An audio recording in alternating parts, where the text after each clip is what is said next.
Hi friends, this is RP. ఈ వీడియోలో 27th ఫిబ్రవరికి నిఫ్టీ బ్యాంక్ నిఫ్టీ లెవెల్స్, దాంతో పాటుగా కొన్ని స్టాక్స్ కి టెక్నికల్ గా లెవెల్స్ చూద్దాం.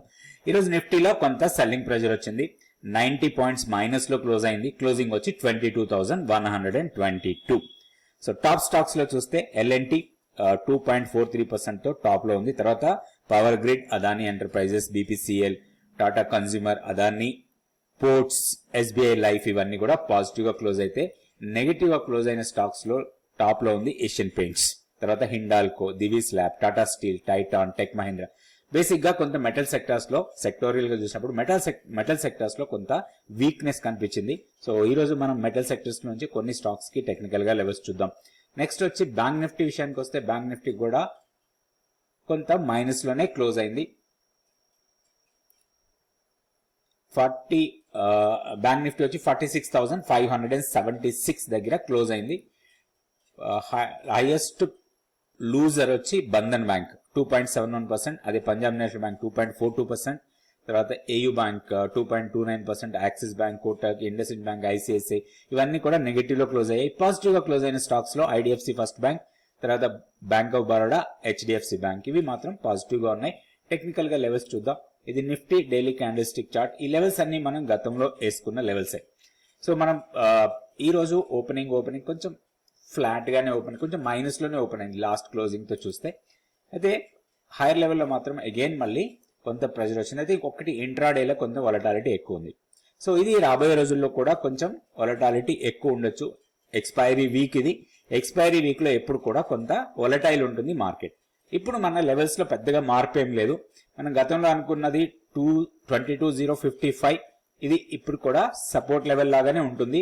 సో దీన్ని బ్రేక్ చేస్తే మాత్రం కొంత షార్ప్ ఫాల్ రావచ్చు. అది మనకి లోయర్ లెవెల్ వరకు టెస్ట్ చేయొచ్చు. సో 21,945 అండ్ 21,875 ఇది అవర్లీ డిమాండ్ జోన్. ఇది ఈ లెవెల్ ని టెస్ట్ చేయొచ్చు వన్స్ 22,055 ని బ్రేక్ చేస్తే.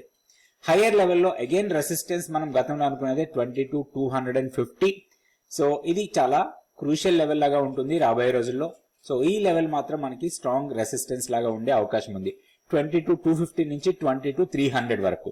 ఓన్లీ ఏదైనా ఒక మంచి స్ట్రాంగ్ మూమెంటం వచ్చి 22,250 కన్నా పైన డే క్లోజ్ అయితే మనం 22,500 వరకు ఎక్స్పెక్ట్ చేయొచ్చు.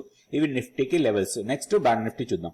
సో బ్యాంక్ నిఫ్టీ కూడా పెద్దగా మొమెంటం లేదు, స్ట్రాంగ్ మొమెంటం ఎటు సైడ్ కూడా కనిపించలేదు. కొంత కన్సాలిడేట్ అయింది, కొంత వీక్నెస్ కనిపించింది హైయర్ లెవెల్ నుంచి. సో ఒకటి మనకి వీక్లీ పివోట్ ని టెస్ట్ చేశాక కొంత ఫాల్ అయింది మార్నింగ్. సో ఆ ఫాల్ మళ్ళీ మన లెవెల్స్ ని ఎక్కడ కూడా టెస్ట్ చేయలేదు. మన గతంలో అనుకున్న సపోర్ట్ లెవెల్ 46,465.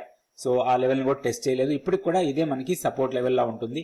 దీన్ని బ్రేక్ చేస్తే మంత్లీ పివోట్ లెవెల్ 46,300, తర్వాత మన కీ లెవెల్ 46,080. హైయర్ లెవెల్లో రెసిస్టెన్స్ పాయింట్ లో పెద్దగా మార్పు ఏం లేదు.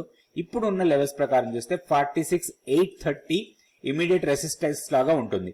830 వచ్చేది వీక్లీ పివోట్. దీన్ని బ్రేక్ చేస్తే మాత్రం 47,000, దాని తర్వాత 47,380 ఇవి రెసిస్టెన్స్ లెవెల్స్ లాగా ఉంటాయి మనకి బ్యాంక్ నిఫ్టీకి. ఇప్పుడు మనం స్టాక్ ఫ్యూచర్స్ యాక్టివిటీ చూద్దాం.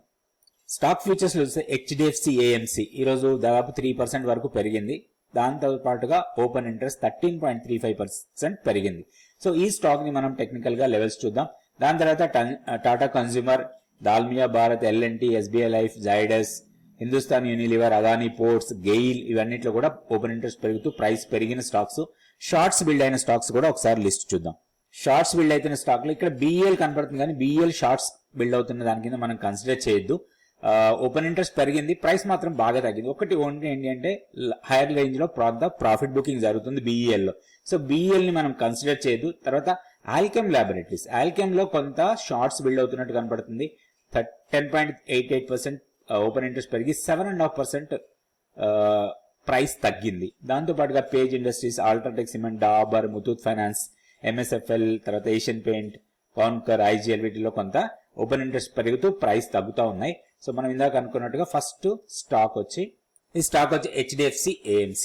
దీంట్లో మొమెంటం స్ట్రాంగ్ ఉంది.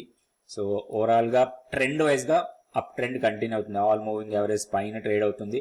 అండ్ ఈ రోజు లోయర్ లెవెల్లో మంచి సపోర్ట్ తీసుకొని హైలో క్లోజ్ అయింది. ఇక్కడ ఒకటి మనకి ప్రీవియస్ గా ఒక సప్లై ఏరియా ఉంది అరౌండ్ 3,882 దగ్గర. సో ఇది బ్రేక్ చేసింది ఈ రోజు. బ్రేక్ చేసింది కానీ దాని పైన క్లోజ్ కాలేదు. దీన్ని స్టాక్ ని మానిటర్లో పెట్టచ్చు, ఎందుకంటే ఇది బ్రేక్ చేసి దీనికి పైకి వెళ్ళే అవకాశాలు ఎక్కువ కనపడుతుంది. ఓవరాల్ గా ట్రెండ్ కూడా కంటిన్యూస్ గా అప్ ట్రెండ్ ఉంది. మనం ఇక్కడ నుంచి చూసినా కానీ ఇది ట్రెండ్ కంటిన్యూస్ గా అప్ ట్రెండే కనపడుతుంది. సో ఇప్పుడు మనకి దీంట్లో ఒక ఆపర్చునిటీ వచ్చే అవకాశం ఉంది. దీన్ని మనం ఒక బ్రేక్అవుట్ ట్రేడ్ కోసం ప్లాన్ చేయొచ్చు. సో ఈ రోజు హైని బ్రేక్ చేసి దానిపైన సస్టైనబుల్ గా ఉంటే మాత్రం దీంట్లో ఒక లాంగ్ ఎంట్రీ తీసుకోవడానికి అవకాశం కనపడుతుంది. ఒకటి ఈ ప్రాబ్లం. సో ఇప్పుడు 3900 ని బ్రేక్ చేస్తే మాత్రం ఇది 4200 ఆర్ 4250 లెవెల్స్ వరకు వెళ్ళడానికి అవకాశం ఉంది. అయితే ఇక్కడ ఒకటి important level weekly pivot 3799 3800. So ఇది మనకి స్టాప్ లాస్ లెవెల్ లాగా ఉంటుంది. జనరల్ గా వీక్లీ పివోట్ ని బ్రేక్ చేసి దానికన్నా కింద క్లోజ్ అయితే మాత్రం సో నెక్స్ట్ దానికన్నా కింద 20-day ఎక్స్పోనెన్షియల్ మూవింగ్ యావరేజ్, తర్వాత 50-day సింపుల్ మూవింగ్ యావరేజ్, ఇవన్నీ కూడా సపోర్ట్ లైన్స్ లాగా ఉంటాయి. కానీ వన్స్ ఇది బ్రేక్ అయిందంటే మాత్రం షార్టర్ ప్రాఫిట్ బుకింగ్ వస్తుంది. సో అది మనం కొంచెం కాషియస్ గా ఉండాలి. సో లెవెల్స్ చూసుకొని దీంట్లో ట్రేడ్ చేసుకోవడానికి అవకాశం ఉంది. ఇది HDFC AMC. నెక్స్ట్ ఇంకొక స్టాక్ కూడా చూద్దాం. నెక్స్ట్ స్టాక్ వచ్చి LIC housing finance. Strong momentum, so rally continue అవుతుంది ఈ స్టాక్ లో. అండ్ ఈ రోజు ఒక ఇంపార్టెంట్ లెవెల్ ని బ్రేక్ చేసింది 650. దీనికి కొంత రెసిస్టెన్స్ పాయింట్ ఉన్న లెవెల్ అది. దాన్ని బ్రేక్ చేసి 659 దగ్గర క్లోజ్ అయింది. దీంట్లో కొంచెం మానిటర్ చేసి ఇంట్రాడే పుల్ బ్యాక్స్ వస్తే దీంట్లో ఒక లాంగ్ ఎంట్రీ తీసుకోవడానికి అవకాశం ఉంది. ఓన్లీ ప్రాబ్లం ఎప్పుడు వస్తుందంటే ప్రీవియస్ స్వింగ్ లోని బ్రేక్ చేస్తేనే ప్రాబ్లం ఉండొచ్చు. దీంట్లో ప్రీవియస్ స్వింగ్ లో వచ్చి 620. ఈ 620 కన్నా కిందకు వస్తే కొంత ప్రాఫిట్ బుకింగ్ లాంటిది రావచ్చు స్టాక్ లో. అదర్వైజ్ హై లెవెల్ కు వెళ్ళే అవకాశాలు ఎక్కువ ఉన్నాయి. హైయర్ లెవెల్ లో మనకి ఇమీడియట్ రెసిస్టెన్స్ 685. ఇది ఫిబొనాచి ఎక్స్టెన్షన్ లెవెల్. ఇది యాక్చువల్ గా ర్యాలీ ఇలా వెళ్ళిన తర్వాత ఇది ఒక పుల్ బ్యాక్ ఇచ్చింది. ఈ పుల్ బ్యాక్ నుంచి ఇది ఎక్స్టెండ్ అవుతుంది. First resistance level as per Fibonacci extension 61.8%, అది 685 దగ్గర ఉంది. సో దాన్ని బ్రేక్ చేసి పైకి వెళ్తే మాత్రం 730 దగ్గర నెక్స్ట్ రెసిస్టెన్స్ కనబడుతుంది. సో ఈ లెవెల్స్ ని దృష్టిలో పెట్టుకొని మనం దీంట్లో ట్రేడ్ తీసుకోవడానికి అవకాశం ఉంది. ఇది LIC హౌసింగ్ ఫైనాన్స్. రేపు వీడియోలో మళ్ళీ 2 స్టాక్స్ నిఫ్టీ, బ్యాంక్ నిఫ్టీ గురించి చూద్దాం. థ్యాంక్ యూ అండి. Thank you so much for watching this video.